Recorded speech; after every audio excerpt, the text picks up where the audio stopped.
Bonjour, ici Stevie Ray et bienvenue à cette présentation de Quai Marina Live, l'émission officielle de la Marina de Repentigny, l'émission qui vous propose d'aller dans toutes les directions depuis déjà un bon bout. Et comme vous le savez, je le répète souvent, toute personne connue ou pas connue a une histoire à raconter. Nous sommes en direct d'un service essentiel, soit Rive-Nord Extermination, et comme vous le savez également, nous sommes disponibles sur Facebook, sur Quai Marina et Quai Marina Flashback. Une belle émission bien remplie aujourd'hui avec notre deuxième invité. Nous parlerons de l'image de soi à exploiter sur le web et comment éviter les pièges qui s'y présentent parfois. Nous serons donc avec la styliste Lynn Vigent. Entre deux conversations, nous irons rejoindre notre collaborateur Roger Brulotte pour la capsule La vie continue. Mais ma première invitée, c'est une femme de passion, une femme qui a beaucoup de vécu dans le domaine de l'écriture puisqu'elle a 23 romans à son actif déjà et vient nous parler des questions comment et pourquoi devenir écrivain. Je vous présente Sylviane Thibault. Bonjour Sylviane. Allô. Ça va bien? Ça va bien toi? Ça va très bien, ça va aller mieux quand tu vas nous indiquer comment et pourquoi devenir écrivain, parce que je pense que c'est une question qui trotte dans la tête de beaucoup de gens qui pensent avoir le talent. Moi, j'ai écrit 3 mots ici, je pense que ça va tourner autour de ça notre entrevue. Passion, formation, dédication. On va commencer avec la passion. Qu'est-ce que tu me dirais à ce niveau-là? C'est que c'est absolument nécessaire pour écrire, parce que si on n'a pas la passion, oui, on va arrêter. Parce que si... Ça va te décourager plus rapidement. Absolument, oui. Parce que si on désire écrire pour être célèbre, pour être riche, on n'écrit pas, tout simplement.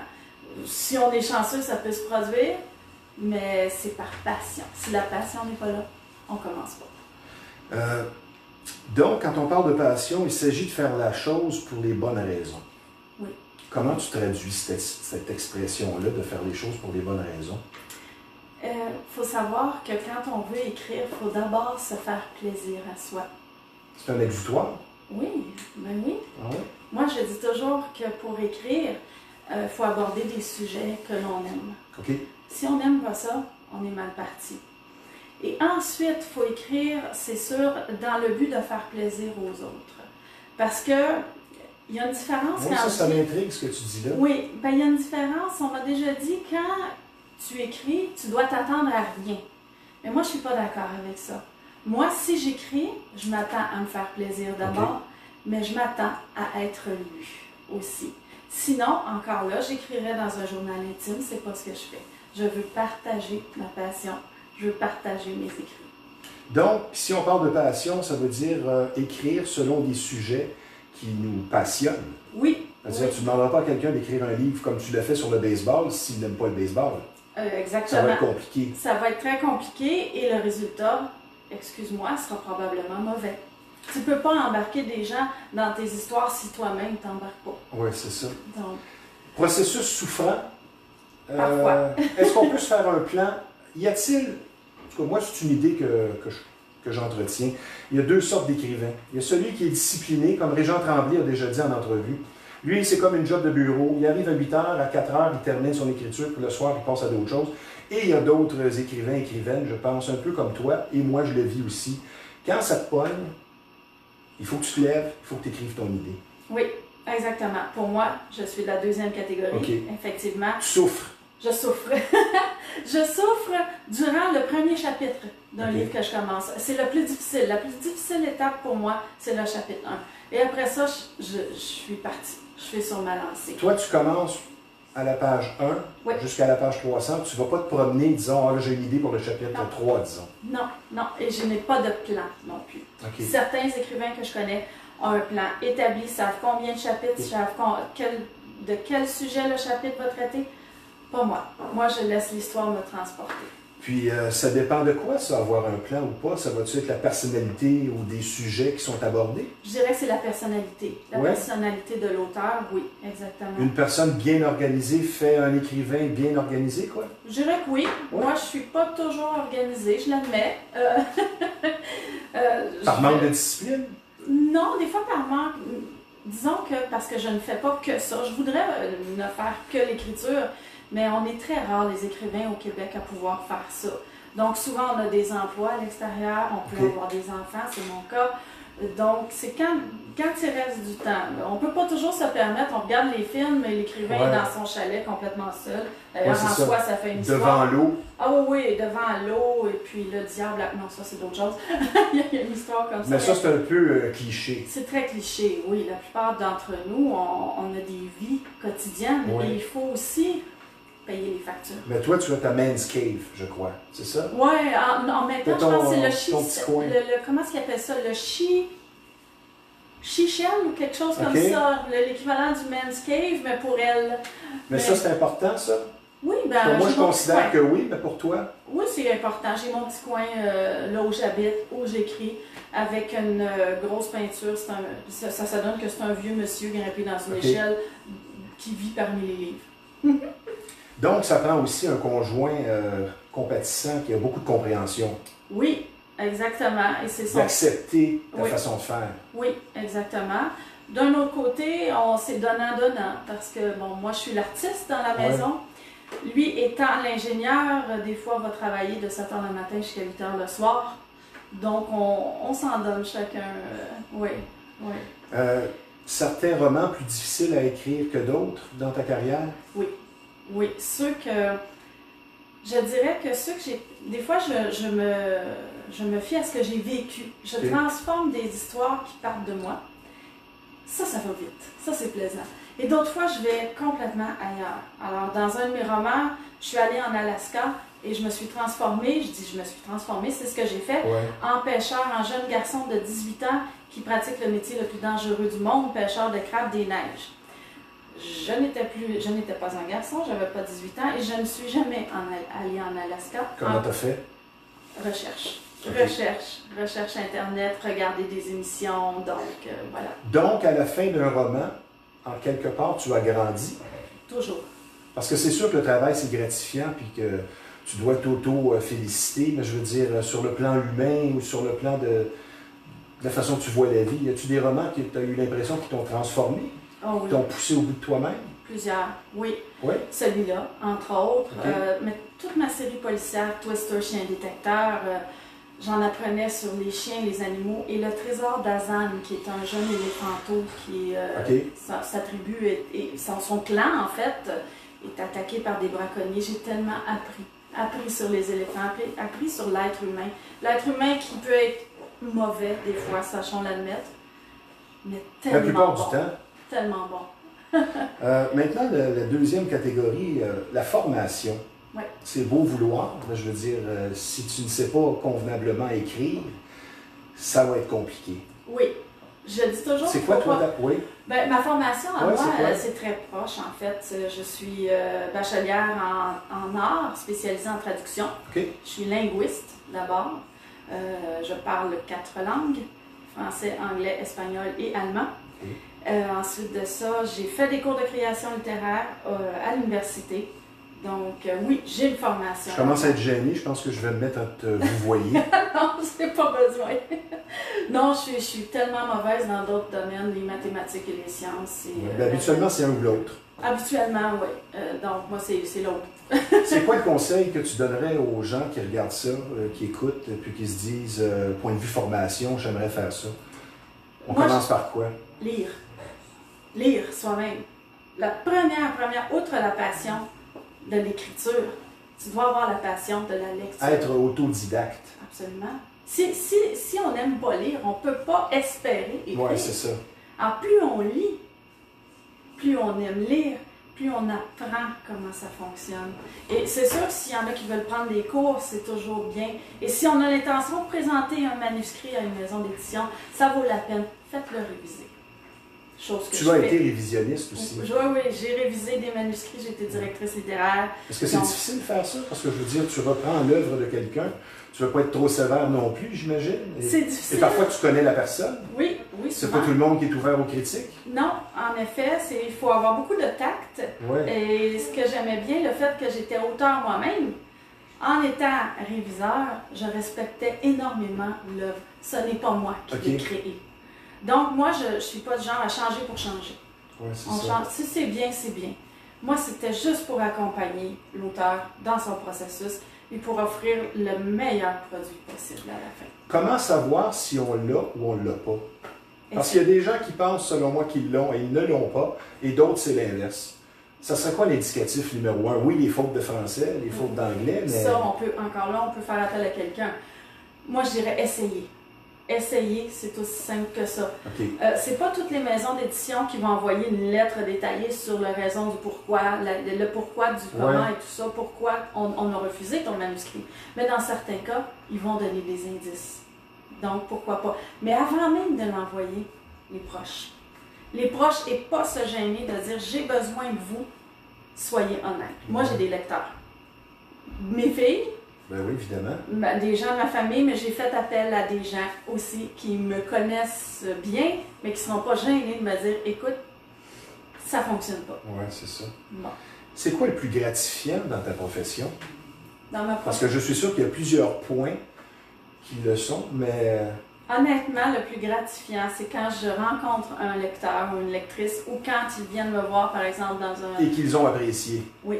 Et là, les étoiles sont dans leurs yeux. Oui. Moi, j'écris beaucoup pour les jeunes, et j'ai vu des jeunes avec des étoiles et venir me voir, et qui avaient fait des travaux avec ma photo, ce qu'ils ont aimé, ils m'amènent ça, ils me le montrent. Et d'autres qui... Tu as eu l'impression d'avoir semé une certaine joie, d'avoir une influence sur la vie des gens. Oui. Ou quand ils me demandent, est-ce que je peux avoir une photo avec toi? Puis dans ma tête, moi, je dis, ça me fait plaisir parce que c'est juste moi. Ben oui. Pour eux, c'est pas ça. C'est le fun, ça. Alors ça, pour moi, c'est mission accomplie. Maintenant, une dose de réalisme. Oui. Être bon, ça passe partout. Es-tu d'accord avec cet adage-là? Pour quelqu'un qui serait peut-être découragé, qui a écrit 1, 2, 3 romans, n'a pas trouvé de maison d'édition, une dose de réalisme peut-être va aider? Peut-être que c'était pas bon non plus? Ça peut arriver que c'était pas satisfaisant, mais c'est quand même un métier qui est très difficile. C'est très contingenté. On parle de maisons d'édition, surtout là, après la pandémie, en fait, durant la pandémie, on y est encore. Ça diminue. Les maisons du Québec n'ont pas les moyens de grosses maisons américaines ou grosses maisons britanniques, par exemple. Donc, on a beaucoup diminué. Alors, une maison qui reçoit à peu près 500 manuscrits par année, mais qui en publie 16. Oh. Ça serait quoi le conseil pour éviter le découragement? L'envoyer à plusieurs, d'abord. Ne pas se contenter d'une fois et pas abandonner. Frapper à plusieurs portes. Frapper à plusieurs portes et pas se contenter d'un premier nom. Encore là, si j'avais fait ça, je ne serais pas ici. Parce que mon premier roman a été refusé. Je suis allée en deuxième lecture, ça a été refusé. J'ai fait autre chose, j'ai fini par être acceptée. Et le premier roman de tout, a été publié 10 ans plus tard. Oh, c'est bien. Oui. Donc, tu ne t'es pas découragé. Non. La troisième sphère, c'est la dédication, que moi j'ai écrit, là, qui suit la passion et la formation. Oui. Je veux dire, il faut vraiment être dédié, il faut être convaincu de ce qu'on fait, il faut aimer ça à 100%. Un commentaire là-dessus? C'est tout vrai. Il faut vraiment avoir de la confiance, de la patience et de dire « je veux ça, c'est mon rêve, je vais tout faire pour qu'il se réalise ». Et pourquoi pas? Et pourquoi pas? Et être prêt à retravailler et travailler encore. Parce que si on ne peut pas écrire un roman une première fois, un premier jet, l'envoyer puis dire ça fonctionne. Oui, c'est ça. Non, on là, parle ça, c'est vivre de rêve. Ah oui, ça ne fonctionne pas comme ça. Je peux me relire avant même de l'envoyer moi-même 40 fois. 40 fois. Il y a une expression 100 fois sur le métier. Oui. Ben voilà, c'est ça. Alors oui, il faut avoir la patience de le faire. Il faut être prêt à y mettre tous les efforts. Tu m'as parlé d'un aspect qui fait défaut ici, peut-être au Québec, lire local, qui semble ne pas se faire assez à ton goût. En effet. Trop de plateformes et ça nuit au roman d'ici. Oui. Qu'est-ce que tu me dirais à ce niveau-là? Parce qu'on en a parlé hors d'onde, toi et moi, assez longuement. Oui. Puis tu sembles y constater, tu le vis, un problème. Oui, il y a un gros problème, c'est que souvent, c'est un peu comme en télévision, hein? C'est sûr qu'il y a des très bons acteurs, mais on les voit... Toujours les mêmes. Toujours les mêmes, toujours les mêmes. On les voit en entrevue, on les voit dans des téléromans, dans des émissions. toujours les mêmes qui reviennent. Et il y en a combien sur les lignes de côté Oui, qui attendent. Qui attendent. Est-ce que enfin j'aurai mon tour? C'est pareil. On voit des romans qui sont annoncés à la télévision ou des romans qui sont placés bien en évidence en librairie, toujours les mêmes souvent. Ouais. Et ces temps-ci, ce sont justement des artistes... Et c'est pas nécessairement meilleur. Non, non, non. Alors moi, ce que je suggère aux gens, oui, c'est de parler aux libraires, mais même à la maison, faire des recherches sur les sujets qui vous intéressent. Alors, il y a des sujets, il y a des associations d'auteurs ici. Alors qu'on regarde l'Union des écrivains du Québec, l'Association des écrivains québécois pour la jeunesse, tous ces gens-là sont présentés. Tous ces gens-là sont présentés avec leurs publications. Et là, il y a un grand mouvement sur Facebook, Je lis bleu. Oui. Inscrivez-vous sur Je lis bleu. Vous allez voir passer tellement d'auteurs, dont moi-même. C'est bien. Si tu le permets, nous allons faire une petite pause pour une petite annonce. Vous êtes déprimé ou quelque chose ne tourne pas rond, normal avec le rythme de la vie d'aujourd'hui. La clinique de psychologue de Repentigny peut vous aider. D'excellents psychologues ou thérapeutes en relation d'aide vous attendent. Téléconsultations maintenant en ligne qui sont disponibles. Nous répondrons dans les meilleurs délais avec nos professionnels en santé mentale. Prenez rendez-vous sur le site cliniquedepsychologue.com dans la section téléconsultation. Donc, besoin d'écoute et de parler, conflit de travail, difficulté à la maison, un deuil difficile, la gestion du stress et des émotions, ce sont des situations que nous allons tous vivre un jour ou l'autre. Et n'oubliez pas, très important, consulter ne veut pas dire maladie mentale. Donc, vous êtes à bout de souffle et désirez reprendre votre mieux-être en main. La clinique de psychologue de Repentigny, située au 293 boulevard Lacombe à Repentigny, peut vous aider. Le numéro de téléphone dans le 514, c'est le 813 29 86. Ma chère Sylviane, maintenant, un sujet que nous avons abordé au cours des dernières semaines, la femme en 2020. J'aimerais qu'on fasse cet exercice maintenant par rapport à l'écriture. Est-ce que c'est encore un milieu d'hommes? Non. De moins en moins? De moins en moins. Parce que les hommes ne vont plus à l'école? Non, en fait, je dirais que c'est très partagé maintenant. Ça s'est amélioré? Beaucoup, énormément. On n'a plus besoin. C'est sûr que quand on recule il y a bien des années, les femmes devaient adopter des noms d'hommes. C'est ça. D'abord pour être publiés, parce que jamais on aurait pensé acheter des romans écrits par des femmes. Okay. Aujourd'hui, à mon avis, ça n'a plus cette importance. Et l'édition? L'édition... Parce que l'édition a rapport un petit peu avec l'argent. Oui. Est-ce que à ce niveau-là, c'est encore masculin? Non. Beaucoup de maisons d'édition maintenant sont dirigées par des femmes. Okay. Et beaucoup de femmes travaillent dans le milieu de l'édition. Donc, d'excellentes éditrices, d'excellents éditeurs, évidemment, aussi. Donc, non, je ne ressens pas cette différence aujourd'hui. Des préjugés véhiculés par rapport aux femmes qui écrivent? Par rapport aux femmes qui écrivent... Entends-tu des commentaires parfois? Non, pas tellement. Ça passe bien. Peut-être on a encore cette idée que, par exemple, les hommes vont plus écrire des romans policiers, des romans d'horreur et ce qu'on appelle, puis les femmes, ce qu'on appelle la chick lit. Donc, la littérature pour les femmes. Harlequin. Harlequin ou encore des romans tout légers. Et rien là, c'est plaisant des fois. En vacances, moi, j'ai le droit de relaxer. Maintenant, ce qu'on ne sait pas, c'est qu'il y a autant, surtout au Québec, et ça revient à tantôt, découvrir des auteurs. Il y a beaucoup d'auteurs féminines qui écrivent du policier, de l'horreur, de l'épouvante, du suspense. J'en suis une que j'ai fait dans le roman policier pour les jeunes. Je suis en train de travailler un roman policier adulte, un roman d'épouvante. J'ai mon côté obscur, même si j'ai l'air assez sage au premier abord. Là, tu me fais peur. Oh, c'est voulu. Okay. Je fais ça des fois dans les écoles. Croyez-vous que je pourrais vous faire peur? Et là, je change. Ah oui? Oh, on recule un petit peu. Finalement, peut-être qu'elle peut. D'ailleurs, ma première histoire publiée était dans Solaris, une revue spécialisée en science-fiction fantastique. Et ça s'appelait « Ne lisez pas cette histoire ». Si vous ne voulez pas faire de cauchemar. Maintenant, deux dernières questions. Si on y va au sens plus large, que devrait améliorer l'homme dans sa relation avec la femme en 2020? Encore une fois, l'homme, je m'attends à ce qu'il fasse autant d'efforts qu'il en demande aux femmes. C'est-à-dire ouvrir la porte? Entre autres. Tirer la chaise? Oui, ça c'est la galanterie, qui ne devrait jamais... Qui disparaît tranquillement. Oui, et qui ne devrait pas disparaître.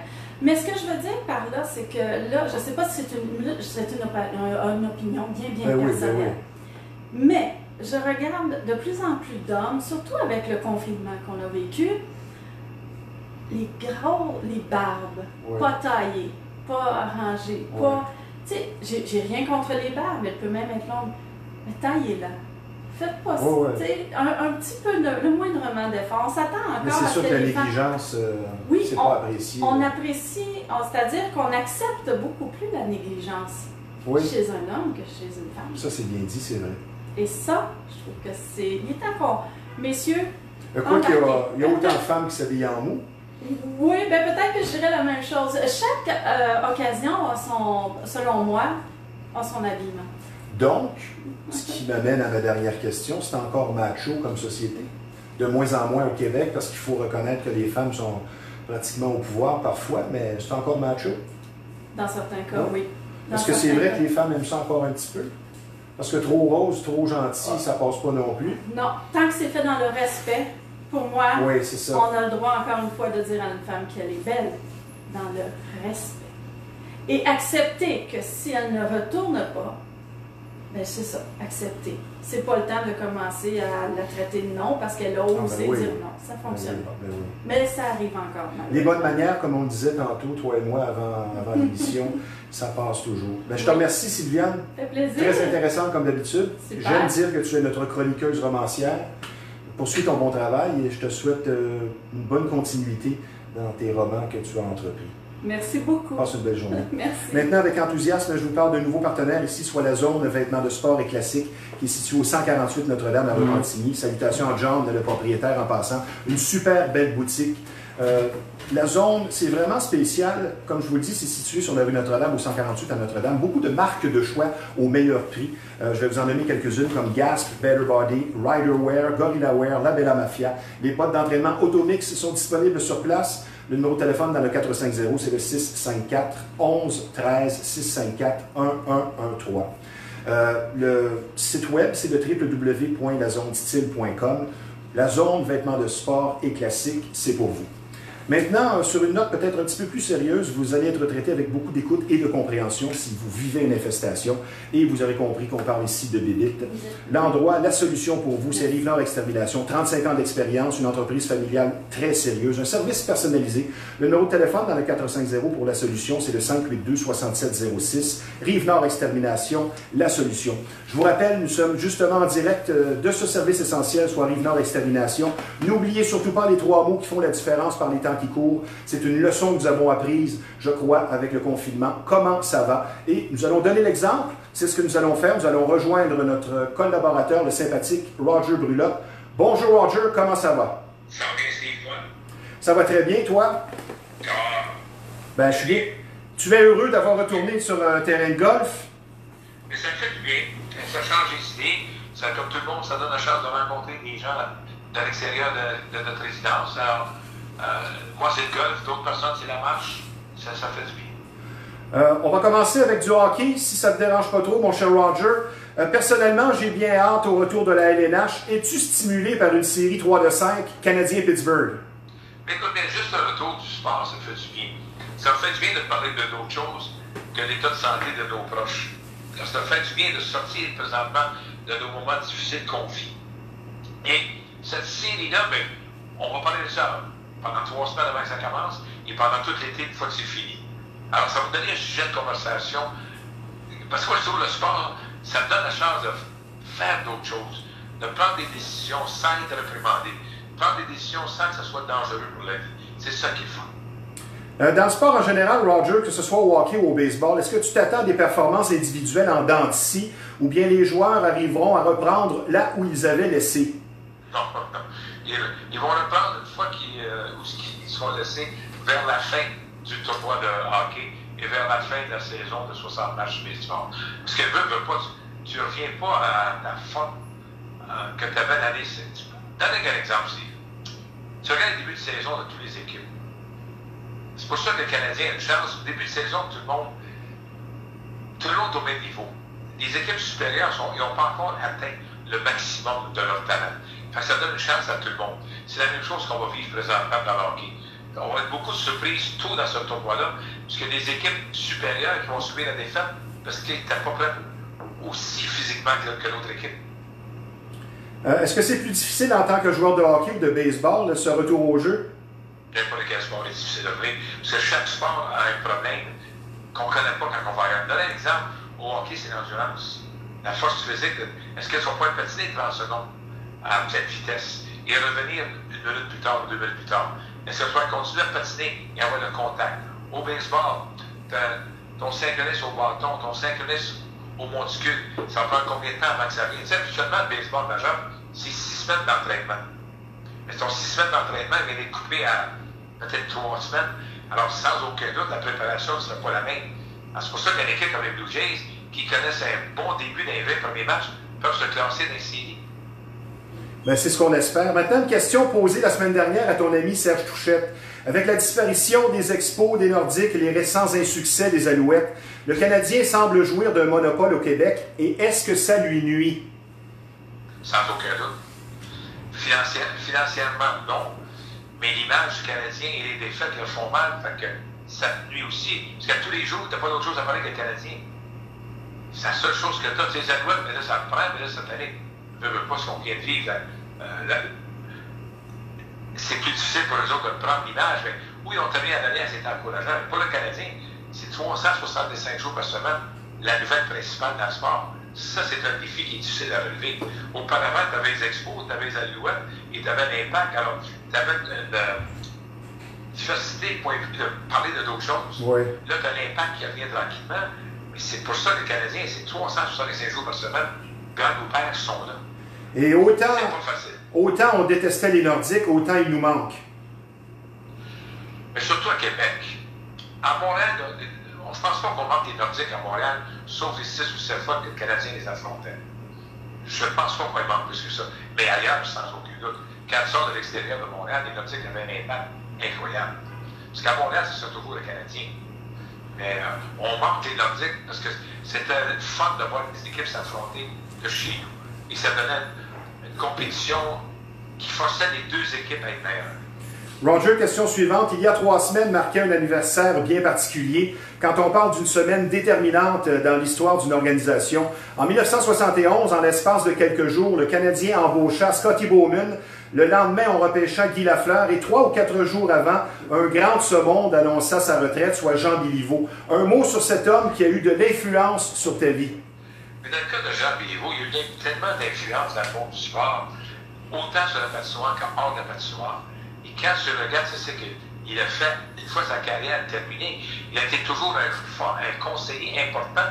Et le départ de Jean Béliveau, c'est le conseiller au président qui n'existe plus. Jean Béliveau, c'était le conseiller silencieux auprès du monde. Mais c'était un conseiller avec un coup de canon redoutable à l'intérieur de l'organisation. En d'autres mots, l'organisation ne faisait jamais un changement majeur à tous les niveaux sans en parler à Jean Béliveau avant.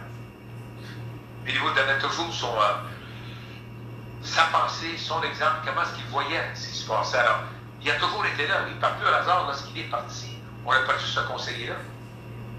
Tu sais, c'est pas Serge Savard, il rencontrait Jean Béliveau. Il lui parlait. Jean Béliveau ne lui disait pas quoi faire. Mais des fois, Serge me disait, qu'est-ce qui se passe d'une telle chose? Béliveau lui répondait. Ah, c'est bien ça. Et là, depuis, c'est pour ça que quand les gens disent Canadiens, c'était les premiers à avoir un conseiller. C'était Jean Béliveau. Et Scott Bowman, son conseiller, lui, c'était Toplick à l'époque. C'est ça qui manque pour les Allemands. Ton conseiller sans titre au sein de l'organisation. Roger, le temps nous presse. Maintenant, je vais parler un peu de baseball avec toi. Enfin, une entente pour Major League Baseball avec un calendrier de 60 matchs. Ma question, heureux du dénouement, ou es-tu de ceux qui croient que ce sont les propriétaires qui ont l'avantage dans cette reprise des activités? Personne n'a l'avantage parce que les négociations ne sont pas finies. Quand tu es obligé d'imposer quelque chose à tes employés, ça veut dire que les négociations vont pas bien. C'est inquiétant après la saison 2021, lorsqu'on va tomber dans les négociations de la convention collective. Ça, c'est inquiétant. Mais une chose qu'il ne faut pas oublier, je l'ai dit à Journal de Montréal même, allez pas croire là, que les joueurs et les propriétaires ont fait ça pour les partisans. Si vous pensez ça, je pense que vous vous trompez. Tu es satisfait du commissaire Rob Manfred qui semble avoir mis son pied à terre pour pousser les deux parties vers une entente? Mais il ne les a pas poussés par une entente, il les a poussés vers une entente favorable pour jouer au baseball, parce que l'entente va se ramasser en cours. Oui, c'est ça. Il ne faut pas oublier ça. Alors quand tu regardes ça, et quand tu penses à Manfred comme commissaire, mais tu regardes les scandales, ouf, les Yankees, les Red Sox, les Astros, toute la tricherie. Ça, c'est sous son règne, ça. Ça commence à en faire plusieurs. Dernière question, mon cher ami. Parlons maintenant du frappeur désigné, soit le DH. Es-tu triste de voir la possibilité d'avoir vu un lanceur au bâton pour la dernière fois? Du tout. Du tout. Moi, j'étais un puriste. Mais mauvais puriste qui ne comprenait pas le sens du spectacle. Et je m'explique. Qui était bien à voir au bâton? Pedro Martinez ou Papi Ortiz? Poser la question, c'est y répondre. C'est pour ça que je dis ça. Chez les Yankees, t'as-tu vu le lanceur partant au bâton ou Aaron Judge comme frappeur de choix? Ben oui, c'est sûr. Je pense qu'il faut évoluer. Le sport, c'est un spectacle. Parce que quand tu avais dans le monde du baseball, dans la Ligue nationale, le lanceur était favorisé parce que tu avais seulement 25 retraites difficiles, 2 fois de lanceur sur 27. C'est là que ça changeait. Tandis que là, ça va être meilleur, moi je pense. Et pourquoi enlever un lanceur à 1-0 en 5e manche? Et là, tu as avec des lanceurs de 2e, 3e ordre. Le match va être plus excitant, moi je pense. Merci Roger. Great stuff again. Thanks as always. See you next time. Au plaisir.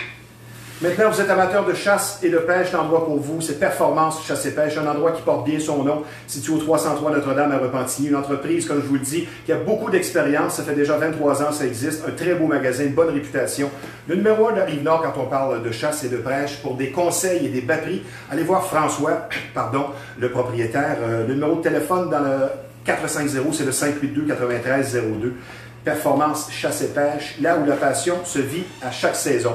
Maintenant, vous aimez les vieux systèmes de son, vous ne savez pas où aller. L'endroit pour vous, où vous allez être traité avec beaucoup de courtoisie et de professionnalisme, c'est le centre de liquidation audio usagé. On aime bien dire vintage, beaucoup d'équipements sur place, de la qualité au rendez-vous, effectivement. Résidentiel, commercial, vous ouvrez un bar, un restaurant, une boutique, c'est l'endroit pour vous.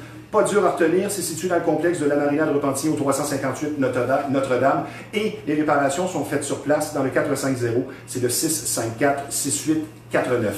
Maintenant, avec ma deuxième invitée, nous parlerons des pièges de l'image sur le web, sur Facebook entre autres, pièges à éviter de toutes sortes, parfois imprévus quand on parle d'image de soi.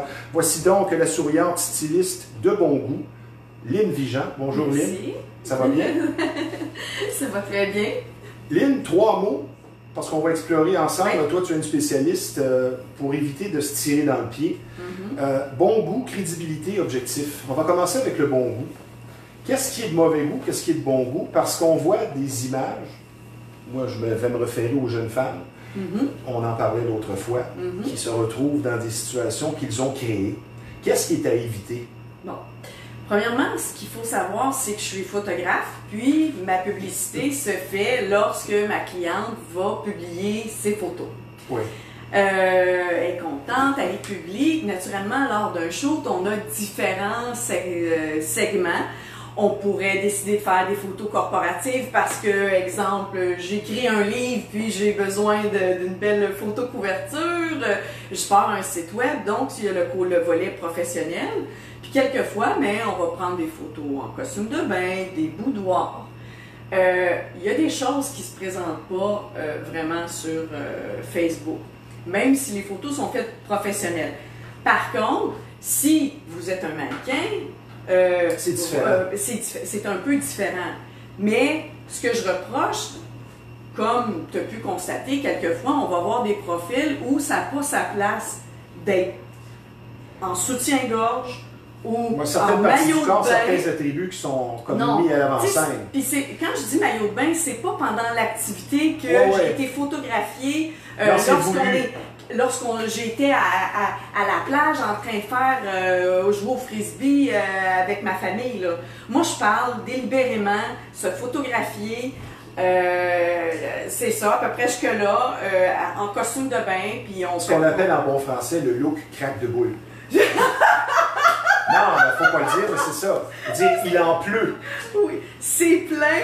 Je trouve, personnellement, ça n'a pas sa place. C'est un piège parce que je l'ai dit l'autre fois, les employeurs, là, si jamais vous êtes à la recherche d'emploi, ils vont aller vérifier les Facebook. Puis si vous êtes photographié en petit dessous, ça n'a pas sa place. Puis là, quand je dis, je lance pas la place seulement toutes les femmes, il y a des hommes aussi. Messieurs, là, vos muscles, vos tatous, tout ça, c'est pas nécessaire d'être nu pour présenter sa personnalité. Mais si on y va sur la présentation personnelle, disons, certaines personnes se servent, on va dire, de Facebook, un peu pour la cruise. Mais en quelque part, ce que tu présentes, c'est ce que tu es. Oui. Et je veux dire, viens pas te plaindre après. Oui, c'est sûr que ça attire peut-être pas Parce qu'il y a la une bonne... différence entre être joli puis montrer un côté qui est carrément sexuel à Oui, l'extrême. c'est beaucoup trop. Puis quelquefois, je remarque que c'est ça... Excuse, là, mais ça n'a aucun bon sens. Là. Je détermine que peut-être l'adolescente, elle a peut-être 15 ans. Ça n'a pas sa place. Ça n'a vraiment pas sa place. Donc, ça peut attirer... C'est vraiment peut-être pas la bonne clientèle. J'ai fait des photos pour des sites de rencontres. J'en ai fait, autant pour les femmes que les hommes, pour se montrer sous, justement, on va en parler, se montrer sous un meilleur jour, son meilleur jour, parce que quelquefois, j'ai remarqué qu'il y a des hommes qui, en personne, vont paraître beaucoup mieux que leurs photos. Oui! Ils vont paraître beaucoup mieux que leurs photos. Mais je pense que c'est ça la plupart du temps. Réaliste. C'est ça la plupart du Puis temps. des fois, on bascule de l'autre côté. Moi, je suis une spécialiste de retouches logicielles, Photoshop et bon, tout ça. Je suis une spécialiste. Mais c'est pas tout le monde qui est spécialiste. Puis des fois, ils vont utiliser des filtres. Des filtres, là, c'est pour te donner un exemple. Tu vas voir une photo d'une personne, mais c'est comme s'il y avait eu de la buée dans l'objectif. Et là, ça rend tout flou. Donc, exemple, moi, je pourrais mettre plein de flou, mais on ne verrait pas que je suis une dame de 53 ans. À un moment donné, on veut s'améliorer, mais il y a certaines limites. Donc, on n'a pas avantage à vouloir, parce qu'il va falloir dire son âge. Si c'est dans le but de la cruise, il va falloir que tu dises que tu n'as pas 35 à un moment donné. À un moment donné. Puis, il y en a qui utilisent, je voyais quelquefois des personnes que je connaissais, c'est sûr que c'est bien.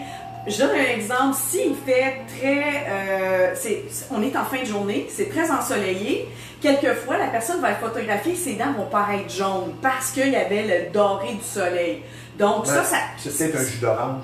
Non, je penserais juste pas. avant le chou? Non, je penserais pas. Donc, les gens vont utiliser un filtre pour blanchir les dents, ce que je vais faire, mais à un moment donné, il y a des limites. Ben oui. C'est beaucoup trop blanc, trop bleu, ou il y en a qui vont jouer avec des logiciels qui vont amincir, puis il faut être logique. Si on réduit la taille de la personne, elle ne peut pas avoir la taille comme ça, les épaules ou les seins. Je veux dire, il faut utiliser ça logiquement. Ça, c'est un piège que c'est bon de l'utiliser, mais soyons logiques. Donc, c'est un couteau à double tranchant. Oui. On a parlé de ce qui est de mauvais goût. Qu'est-ce qui est de bon goût? De bon goût. Dans la présentation de soi, que ce soit de façon professionnelle ou personnelle. Bon, naturellement, ça dépend dans quel domaine on travaille, qu'est-ce qu'on porte, mais c'est sûr que des longs décolletés, c'est à éviter. Des photos beaucoup trop près ou beaucoup trop haut. Tu sais, je veux dire, se mettre, mettons, de niveau comme ça, parce que quelquefois, il y a des gens qui vont se photographier, là, mais ils sont comme ça, là, complètement. On se demande à quoi ils pensent. Puis, le truc, c'est pas que la photo est pas jolie, c'est qu'on reconnaît pas les traits de la personne. Donc, quand tu rencontres la personne, tu dis « Ah ouais, c'était elle. OK. » Mais Lynn, on en a parlé, toi et moi, ça ne battra pas les photos de chats ou de chiens de représentants sur Facebook. Ça dit... C'est-à-dire, tu t'appelles, je sais pas moi, Armande Saint-Amand, puis c'est une photo de c'est un épagnol. C'est ça, un petit... À quoi tu penses? Non, puis c'est même pas des fois leur épagnol. Ils vont prendre un épagnol d'une photo. Ça le dit, c'est une photo de profil, donc s'il vous plaît... Ben, ça veut dire quoi? Pourquoi faire ça? Ben, des fois... Montrer qu'on est amoureux des animaux, c'est quoi? Là, j'allais dire, j'ai pas envie que les gens voient tant que ça ma photo, ou... honnêtement, c'est quoi la raison? C'est-tu mieux une photo d'un chien ou d'un char? Il y en a, il y a des personnes qui font ça, ils vont mettre un bouquet de fleurs, un char, un minou. Non, c'est ça. Ou, ce qu'ils vont utiliser aussi, je sais pas si tu as déjà vu cette application-là, c'est très drôle quand on l'utilise, là. Des fois, je suis en conversation avec ma famille, il y a des petits trucs qui se rajoutent comme des petites oreilles de lapin, des petites lunettes, des petites étoiles. C'est cute, mais ça ne fait pas sérieux. Non, mais c'est ça. Si tu prends ta photo de profil, puis elle a ça dessus, puis tu as des petites oreilles de lapin. Ouais, c'est ça. Ta minute. Maintenant, parmi les erreurs communes qui sont commises, moi, je pense qu'il y en a une qui est impardonnable. Si tu n'es pas bon en français, fais-toi relire. Les fautes à outrance, comme comment ça va, ça, là, c'est pas ça Je et veux dire, ça. dans ta présentation, ça te représente. Demande à quelqu'un de te relire, spécialement si c'est dans un niveau professionnel. Oui, puis moi, je veux dire, je suis pas, je vais pas taper ça, j'en fais des fautes d'orthographe, mais il y a des choses qui sont trop simples, on dirait que c'est quand même, c'est presque in de faire cette faute-là. Comment ça va avec le SA? Mais moi, ça me choque. Ça me choque quand je vois ça. Mais c'est parce qu'il y a faute et faute. Tu mets un S où il n'y en a pas, bon, c'est une faute de frappe, comme on dit. Mais je veux dire, tu vois qu'il y en a que la grammaire, l'orthographe, tu veux pas juger, mais ça ressemble à la maternelle, là, presque. Là, wow, ben, des fois, la maternelle, c'est mieux. Oui. Fait que donc, on parle de crédibilité. Ce serait quoi tes conseils de base pour arriver à une crédibilité? Il y a les fautes de français, il y a le look, comme on le disait. Oui. Mais pour aller plus loin encore, qu'est-ce que tu veux voir, toi, pour donner une crédibilité? Il y a une erreur que je vois souvent, si on parle de Facebook, là, il y en a d'autres comme Instagram, tout ça, mais souvent, la bande en haut, les gens vont mettre une photo, mettons, ils se sont pris en famille, tout ça, ou peu importe, ils vont la couper. Donc, tu vois la photo, mais ils sont coupés là. C'est parce qu'il y a possibilité d'ajuster, hein, de placer la photo correctement. Mais ça, surtout professionnellement, ça ne pardonne pas. Non, parce si un employeur voit ça, déjà, l'employeur, tu perds des points. L'employeur, ce qu'il va regarder, souvent, il va regarder, t'as-tu pris tes photos de party de brosse de la veille, puis tout le monde est tout croche comme ça. Ça, j'ai déjà vu des employeurs j'ai été témoin et regardaient le Facebook pour regarder, bon, aujourd'hui, on a tant de CV, on va aller regarder ça, le Facebook. Puis, j'ai vu l'employeur qui regardait, qui a vu le party de la veille, qui a dit « Oh non, je pense que ça, c'est pas pour nous. » Si tu me permets, je fais une annonce. Certainement. On va couper notre entrevue en deux. Je vous parle du centre d'imagerie Pixel qu'on surnomme l'incontournable et pour cause. Quand on parle d'imprimerie, de graphisme, c'est le numéro 1 de la Rive-Nord qui est situé en face de la marina de Repentigny, au 351 Notre-Dame. Un service très professionnel. Le numéro dans le 450, c'est le 654-9944. Pixel, l'incontournable. Le monde du stylisme, on va revenir à la femme. Est-ce que c'est un monde d'hommes? Est-ce que ça a changé? C'est pas un monde d'hommes, non. Non, pas du tout. Non, c'est peut-être même trop encore un monde de femmes. Okay. On associe souvent tout ce qui est mode. Mais quand on parle des investisseurs qui vont investir dans le style et tout ça, est-ce qu'on parle de monde d'hommes? Oui, c'est plus un monde d'hommes. Oui, ouais. Pas mal plus. Il y a plus d'hommes riches que de femmes riches, finalement. Malheureusement. Malheureusement. C'est désolant, mais je suis obligée de dire oui. Est-ce que c'est l'homme ou la femme qui l'a plus pour le style? Quand tu regardes les différents Facebook, pas juste dans ta profession, as-tu l'impression que c'est pas mal égal ou peut-être les femmes l'ont plus? Les femmes l'ont plus, oui. Oui, les femmes l'ont plus. Parce qu'elles n'ont pas de barbe? Non, c'est pas. Ben, comme qui était dit dans l'autre entrevue, c'est sûr, les gens qui se négligent, les barbes pas taillées. Il y a plus d'hommes qui se négligent que de femmes. Oui. Il y en a des femmes qui se négligent aussi, là. Tu parlais du pyjama mou, là. Ouais. Bon, oui, il y a des femmes. C'est que souvent, quand on parle d'un homme ou d'une femme, souvent ce que j'ai entendu, la défaite, j'ai pas le temps de ça m'intéresse pas, c'est pas important. Je suis pas d'accord avec ça, moi. C'est la base. Je trouve que de bien se présenter, et surtout on vit dans un ère d'image avec tous ces médias sociaux-là, de bien se présenter, c'est une marque de respect envers l'autre. Oui.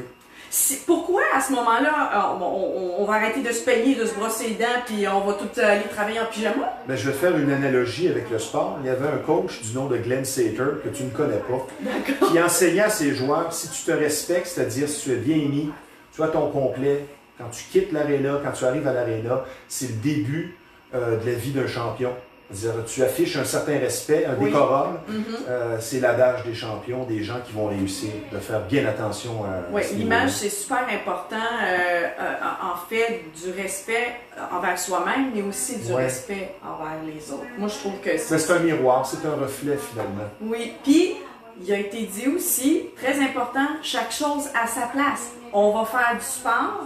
Moi, je trouve qu'aujourd'hui, là, tout le monde que des fois je vais rencontrer à l'épicerie, j'ai l'impression qu'ils sortent tous du gym. Oui, puis pas nécessairement avec une belle tenue.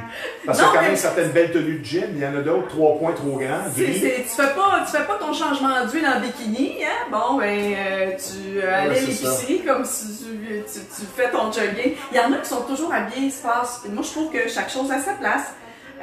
Une sortie, mettons, tu vas manger au restaurant, ben, tu s'en vas pas faire du sport. T'aimerais Non, pas avoir une date avec un gars, disons, qu'il t'amène manger au bâton rouge, te fait payer ta facture et lui porte un chandail du Canadien. Là, Ça serait pas pas bon, pareil. ça? Ben, là, c'est quand même un bar un peu sportif. Là, Ok. ça peut Ça passer. Mais là, je parle des Pour fois, Elisabeth, disons. la culotte molle, là, tu sais, avec la snack sur le côté. Ouais, là, ok. là, Ouais, oui. ouais. Le survêtement, tu pars. Ben oui. Chaque chose a sa place. Mais c'est à la mode, on dirait. Oui, je sais La que c'est à la mode. négligence, ça passe.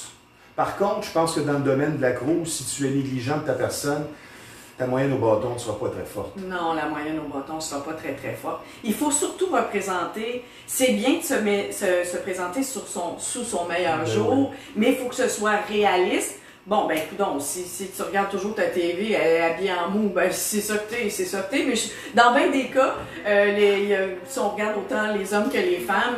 Les programmes sont peut-être meilleurs en mou. Oui, ça aussi, mais c'est peut-être que les gens ils pensent pas à ces choses-là. Il faut vraiment porter une petite attention. Je me rappelle, je travaillais à un endroit, j'ai été obligée de dire à un collègue, ta chemise ici, elle a tellement frotté sur ta barbe Quelle qu'elle horreur. commence à ouvrir. Elle ouvrait, elle était le tissu. Mais c'est-tu dans le domaine de la construction ou c'est un avocat? Non, c'est un employé de bureau. Ah, ben là, c'est ça. Oui. Puis, tu sais, il n'y a pas juste se faire attention la première journée de l'entrevue quand on Ben va oui, passer ben oui. une entrevue. Ben oui, là. ben oui, Tu sais, t'as il faut raison. faire attention aux autres journées, de bien se vêtir. Ça apporte le respect. Ils ont fait des tests de toute façon, qu'une personne soit vêtue de telle façon et l'autre de telle. Exemple, Ben oui. tu mettrais 2 hommes, un en costume Oui. et l'autre habillé sportif, en mou, comme on dit. Mais l'autre va attirer beaucoup plus le respect, va se faire vous voyez plus facilement. Ben oui. Ben, c'est un sans réflexe. tomber dans l'extrême qu'il faut toujours être en cravate, tout ça, c'est représenter la réalité. Les hommes, en tout cas, quand je vois sur les réseaux sociaux, des fois, ils n'ont pas changé leur photo, ça fait au moins 10 ans. Puis là, tu rencontres cette personne-là ou tu vois cette personne-là où elle t'a été référée, tu sais vraiment pas la réalité. Là. Ouais. C'est la même chose pour les femmes. Là. Ben, c'est dans ce temps-là, c'est peut-être mieux de mettre une photo de chien. Oh, Comme on disait, ou de voiture. Ah, ou avec des petites oreilles de lapin. Ouais, c'est ça. Peut-être. OK, un chien avec une oreille de lapin dans sa voiture. Ben, Lynn, je te remercie. Toujours aussi joyeuse et j'espère que ça a éclairé les lanternes de quelques personnes sur le plan personnel et professionnel. C'est juste du penser. Ben oui. Merci de cette chronique. Bienvenue. Maintenant, je vais vous parler de fiabilité et d'expertise parce que c'est ce qu'on vous propose aux habitations Douglas Leblanc. Vous savez, trouver de la location de main-d'œuvre de construction, c'est compliqué, mais pas chez les habitations Douglas Leblanc. Que ce soit pour un jour, une semaine, un mois ou à l'année, Douglas, c'est votre homme. Dans le 514, c'est le 996-0532, commercial ou autre, les habitations Douglas Leblanc.